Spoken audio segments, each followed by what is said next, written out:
பாய் பாவம் பாய் யாருக்கு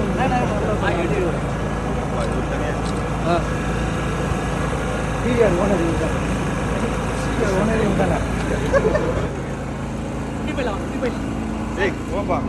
நல்லா க்ரௌட் எங்க இருந்தா க்ரௌட் மேல அனுப்புவாங்க க்ரௌட் மேல அனுப்பு உள்ள போக சொல்லு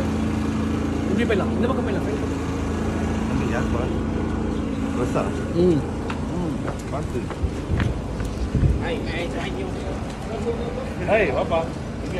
ஓகே லேட்டா வரேன் சார் ப்ரோ செம்ம டிராஃபிக் ப்ரோ 1.5 மணி நேரம் ஆயிடுச்சு ப்ரோ அப்படியா இப்போ சென்னை டிராஃபிக்னால ஒரு 5-10 நிமிஷம் கழிச்சு தான் ஸ்டார்ட் பண்ணுமா what do we do start start